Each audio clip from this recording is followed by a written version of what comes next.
Good morning. Today is Monday, December 19th, 2022.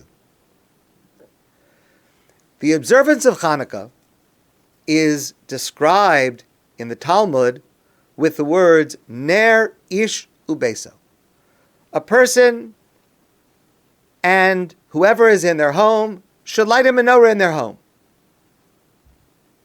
Chanukah is primarily observed in our home, and that is difficult to understand, because if the holiday celebrates the fact that the Beit HaMikdash, the Holy Temple in Jerusalem, was out of service, and then it was reclaimed and cleansed and rededicated, and the menorah, the candelabrum, which had remained dark for a long time, was now being lit, well, that all happened in the Beit HaMikdash, in the Holy Temple. The miracle of the oil, it was only enough, they found enough oil to last one night, and it lasted for 8 days. That happened in the Beit HaMikdash, in the Holy Temple. And given the fact that we refer today to our synagogues as Mikdash Ma'at, miniature Holy Temple, wouldn't it be more appropriate to observe Chanukah primarily in the synagogue?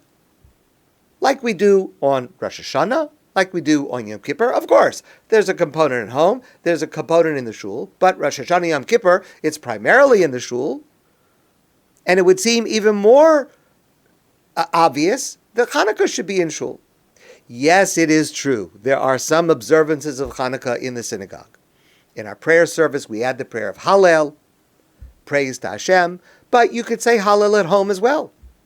Yes, it is true. We also light the menorah in the synagogue during the morning services and during the nighttime services. Yes, that's true.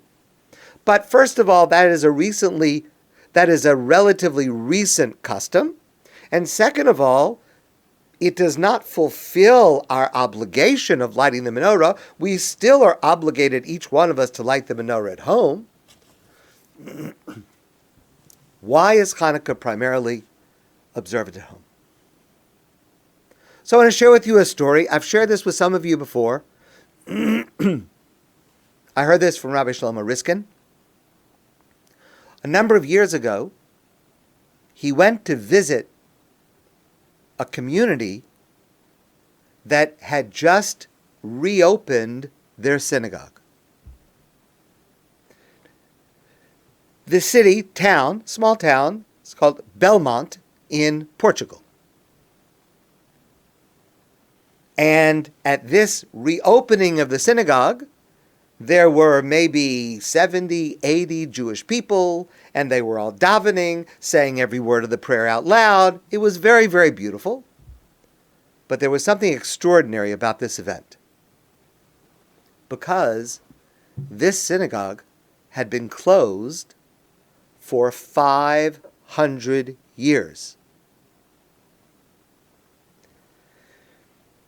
In 1492, when the Spanish Inquisition started, and of course, as you know, spread to Portugal, there were 4 Jewish families that went underground.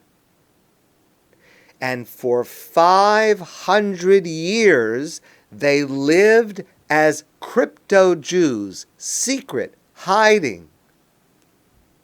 They observed Shabbos in secret. They prayed in secret. They married within their families so that their lineage remained authentically Jewish.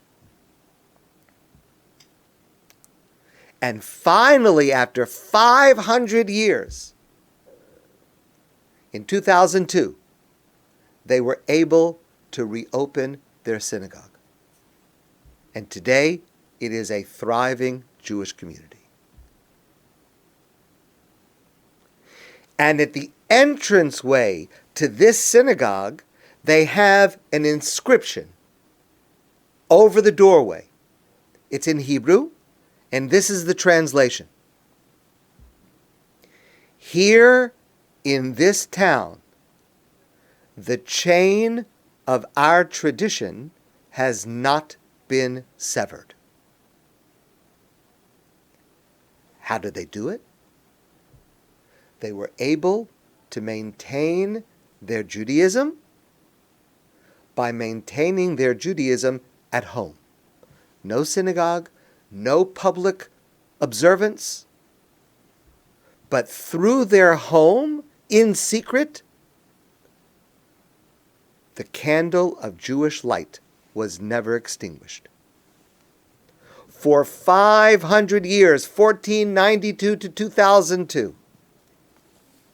In 1492, that's when the synagogue was closed, destroyed, until it was reopened in 2002. Mitzvos were observed by these families. Shabbos was observed. Blessings were made. Prayers were said in their home. Chanukah celebrates the eternal Jewish spirit in the face of assimilation. Belmont proves that it is the Jewish home which preserves the Jewish spirit. And that's why the focus on Chanukah is on our home. Rabbi Yerachmiel Danziger wrote the following. You know, of course, the menorah, the original menorah in the Beit HaMikdash, the Holy Temple in Jerusalem, was lit every day by the Kohen Gadol, the high priest. Rabbi Danziger writes as follows. During the lighting of the Chanukah candles, every Jew stands in the place of the Kohen Gadol in the Holy Temple. And every person, even the simplest person, when they go to light a Chanukah candle, they become the equivalent of the Kohen Gadol, and their home, our home, becomes the Beit HaMikdash, the Holy Temple in Jerusalem. Chanukah is not just about our survival. It's about how we transform our home into a Beit HaMikdash and how we transform ourselves into the Kohen Gadol, the high priest, every single one of us. You see this, by the way,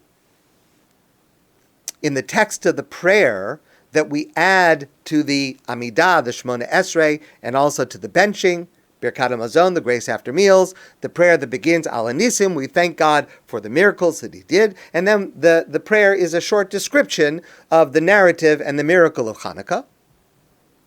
And we tell the story in a very short form, short paragraph, and we include the words, V'hidliku neiros b'chatzros kodshecha, and they lit the lights in your holy courtyard. Right? We know what that means, right? Right? The story of Chanukah is that they were able to once again light the menorah in the Beit HaMikdash. But hold on a second, there's a problem with the words. Because the menorah was located in the Heichal, in the building of the Beit HaMikdash, not in the courtyard. In the courtyard, there was the altar, the Mizbeach, there were other things, but the menorah was inside the building. They didn't light the menorah in the courtyard. What do the words of the prayer mean? V'idliku neiros b'chatzos kodshecha, and they lit the lights in your holy courtyard. It was not in the courtyard in Chanukah. Rabbi Meilech Biderman says, no. That line refers to now. It refers to us. Our homes are the holy courtyards. It's referring to our homes. V'hidliku neiros b'chatzos kodshecha. We light lights in our holy courtyards, our holy homes. The act of the Kohen Gadol lighting the menorah in the Beit HaMikdash was to reenact on a human level the very beginning of God's creation of the world. Vayomer Elokim, at the beginning of Bereshis, and God says, Yehi Or, let there be light. The Kohen Gadol, the high priest, every day in the Beit HaMikdash, the Holy Temple in Jerusalem, emulates God by creating the world through removing darkness and providing light. The Kohen Gadol was removing darkness within himself, spiritual darkness. He was removing darkness within the temple. And we continue to do the exact same thing in our home, emulating God. Because the Kohen Gadol was emulating God. So if we're emulating the Kohen Gadol, if we become the Kohen Gadol, we're emulating God by creating light in our home. So I have a practical suggestion. Tonight, the rest of the nights of Chanukah, we're going to light the menorah in our home, please God. And perhaps we'll be by ourselves. Perhaps we'll be with our family, with our friends. And hopefully we'll sing the songs. Maybe there'll be some latkes, some donuts, some dreidel playing. Maybe there'll be some presents. Okay, all wonderful, wonderful thing. I'd like you to add one element, and I'm going to try to remember to add this element myself. What I'm going to suggest is not a new suggestion. It's actually mentioned in the Shulchan Aruch, the Code of Jewish Law, though it is not so widely practiced, but it should be. When we light the menorah, we say a paragraph that explains, describes the significance of the menorah lights that we've just lit. Haneras halalu kodoshem. These lights are holy. And we say the following words.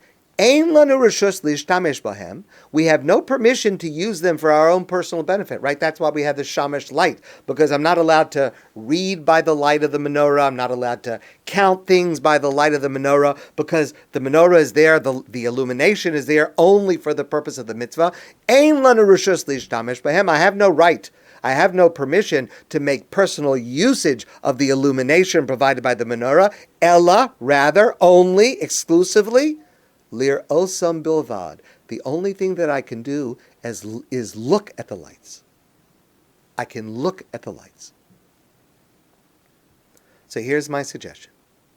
At some point, after you've lit the menorah, sit for a while and look at the lights. Sit quietly. Sit when you're relaxed. When you're breathing evenly in and out. Try for at least a couple of minutes to remove everything else from your mind. Ella lirosam bilvad. Just to look at the lights themselves. Just look and think back. Think of Vayomer Elokim yihi or, and God said, let there be light. Vayihi or, and there was light, which you have now just created again. See in your mind's eye the Kohen Gadol lighting the menorah in the Beit HaMikdash, and understand that you are now the Kohen Gadol who has lit the menorah in your holy temple. Sense the spirituality of the flames.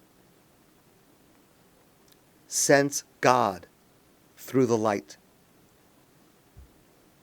See how your home has become the Beis HaMikdash. See how you have become the Kohen Gadol, bringing light to your life, bringing light to the Jewish people, and bringing light to the entire world. Even if you happen to be alone, when you light the menorah, your home is transformed, and you are transformed. Every one of us, we are transformed. That is the gift of Chanukah. My friends, I want to wish you a great day, a very happy Chanukah, and I look forward to seeing you soon in person.